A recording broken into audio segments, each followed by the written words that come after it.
What are the foundational principles that you need to follow to build a sustainable, long-lasting business coaching practice? That's what we're talking about on this video training.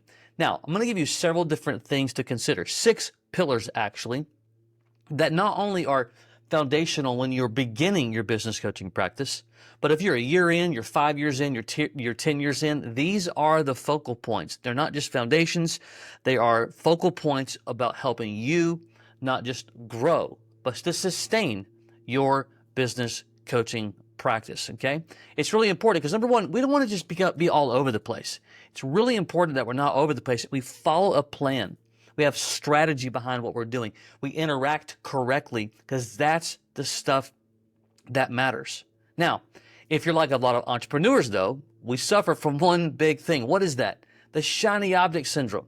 It's really easy to get attracted and get attached to the latest and greatest of things and the newest piece of the puzzle we thought it's going to just change the world, when in fact, we're skipping over sometimes foundational principles. All right, here we go. Let's jump in. Number one, pillar number one, and that is goals. Now, I know you need to set goals, but I want you to listen.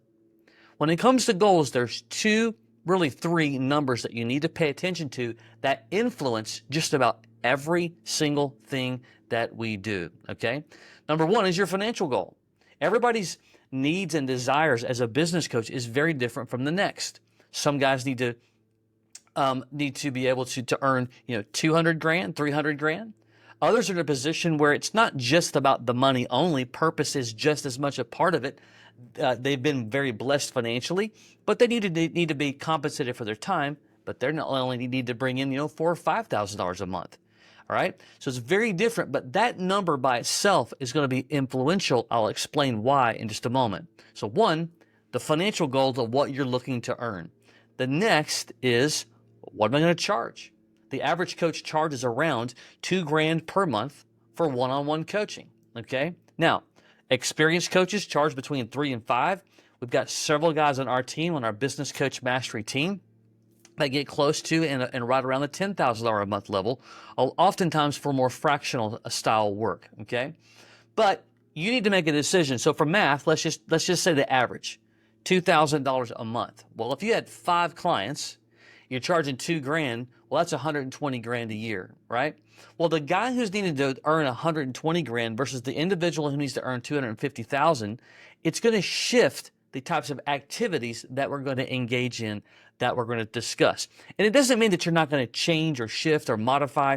You might offer one-on-one coaching, group coaching, a number of different ways to tier different things about what you want to offer.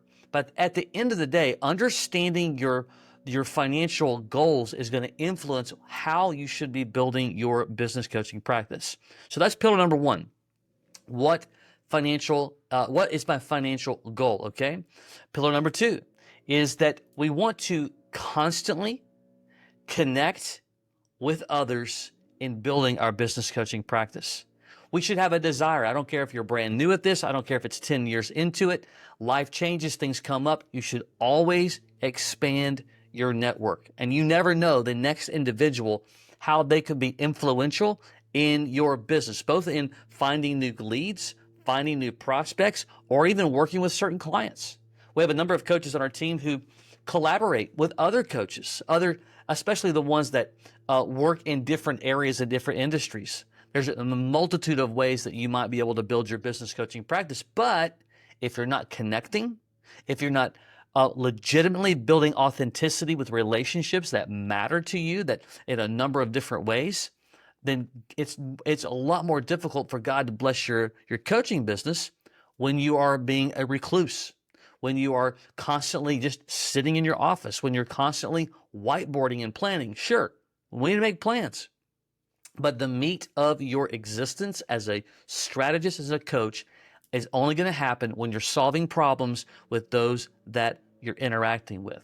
And I also believe this, is that as you're interacting, as you're building community with your network, yes, you want to get paid. Yes, you want to have clients. You got to have resources, obviously, to pay the mortgage and to survive and to live.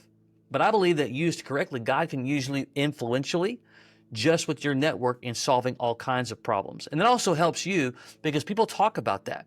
and they're magnetized to those that are solutions providers, that are solving problems, that are helping with ideas, that are becoming a thought leader, helping those people to drive thought. Okay, so that's number 2. Pillar 3 is, as you're building those relationships, as you're interacting with others, as you're interacting with individuals, we want to begin to build a list. This is important. We want to be able to build a list of those that we perceive that could be a part of your network in 2 ways. If I'm talking to you and I'm building a relationship with you, I'm going to start to begin to process, is there a way that this individual that could potentially become collaborative in our relationship together? All right. Or could this individual become a client? Or is this individual play a role in some type of other manner in either A, helping me build my business, or connecting me with somebody who's really influential in the market or nationwide for that matter? Like, they all have different roles. Well, if you're not strategic as you're building your relationships, and it's great to talk with people, it's great to network with people, it's great to meet a lot of people, but as we're building a business, we've got to be strategic upon who is going to do what and what role do they play in my journey and in my expansion. Well, if you're not asking that question, then you're not being able to utilize leverage. Key word there, I use the word all the time. We're not able to leverage that relationship in a very interesting way. That's why it's super important to begin to process, I see this individual could potentially help me do X, or I could help this individual do Y, right? So keep a list. Is this person that could become a collaborative relationship? Is this person, could they become a client of mine? Does this person have the ability to connect me potentially to someone who could be more influential in the market? That's just a good reason to know that individual, okay? Very important that. That's pillar number 3, all right? Next thing is pillar number 4, is begin to determine your strategies that matter for you, that would go beyond the norm, okay?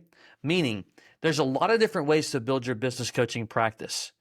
This is not a cookie cutter approach. Just because something works super well in one area doesn't mean it's the right fit for somebody else over here just because it worked for an individual.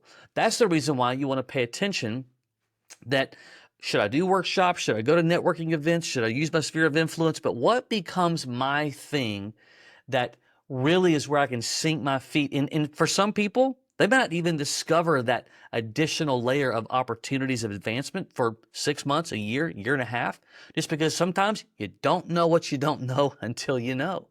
Well, that's one of the reasons, by the way, when you're connecting with people, you're helping solve problems, both clients and prospects, you learn things.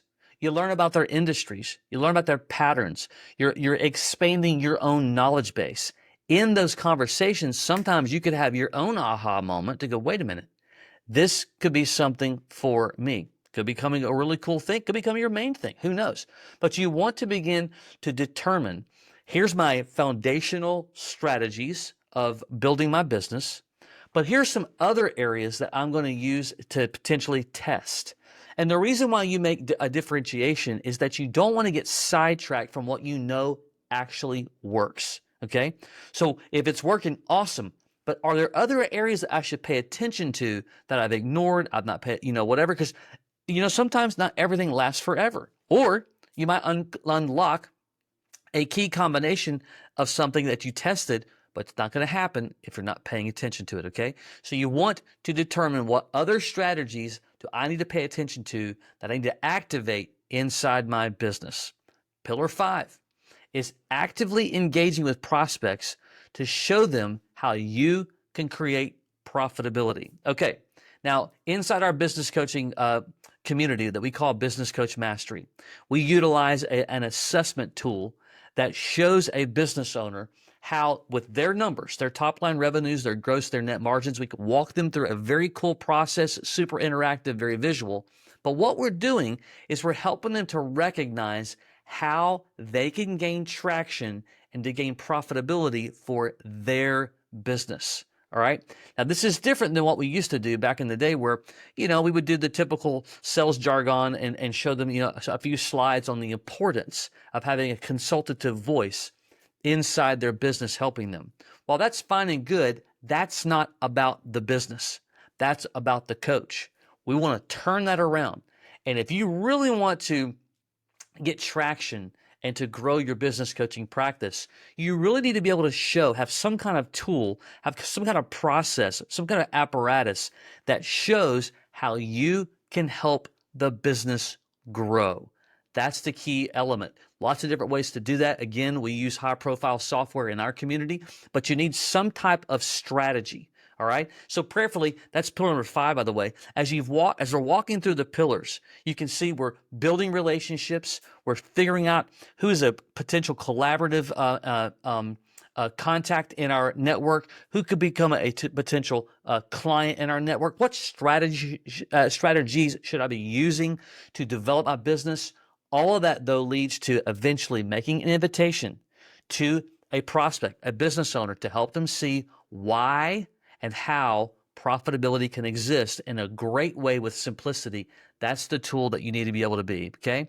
And then the last pillar, big foundation here, is that as you get clients, you need to be able to show them how to get results through simplicity. Key word there is the simplicity part. Why? You're already talking to a very overwhelmed individual, right? They've got a lot of plates spinning. They're operating the business. They've got employees. They've got customers. They're trying to juggle and all these different things. Whether it's good, right, wrong, and different, doesn't matter. They're already overwhelmed. They have a lot on their plate. The last thing that you need to be able to do is to bring more overwhelm to an already overwhelmed individual. And to be fair, back in the day when I was younger, that's exactly what I did. I'm an ideas guy. So I would come into the conversation. I would show 15 different things that they need to be doing. And all these different ideas. All of them could have been correct, right? But you can't do that. You got to do it with simplicity. So you want to develop a process to be able to help them to go through opportunities through strategy one at a time. Simplicity. Again, what we do in our process, in our community, we give coaches an entire sophisticated content management style of deliverables where they go through and work with a client one strategy at a time, one step at a time. Simple. That's what matters because they can't handle a whole lot more than that, right? Especially when you're talking about businesses that, somewhere around, less than, probably, less than, $2 million and less. Lots of coaches work with lots of businesses well above that, but let's just say that for context, you got a bunch of different opportunities of businesses that are around $5 million or less in annual revenue. Usually those businesses just have a few employees. What does that mean? That's where that business owner's juggling a lot of things. That's why simplicity matters. Also, holding them accountable becomes a lot easier when you're going step by step by step. Now, doesn't matter if it's 10 years from now, 20 years from now, those pillars I just gave you are going to matter along the journey. Sure, tools are going to change, colors are going to change, styles are going to change, what we wear is going to change, right? Things will change, but not the foundations. Simplicity, connecting with the right people, collaboration, having the right kind of tools that show profitability. These things are what brings sustainability. These are the things that you focus on to be able to grow your business at whatever level that you want to grow and beyond. Here's the key word. I get asked often, hey, the name of your company, Business Coach Mastery. That word mastery, then the goal, master the foundational principles. Master those pillars. That's what matters. It's not enough just to go do them. We need to and should want to have the heart, the desire, and the appetite for mastery. Until next time, take care.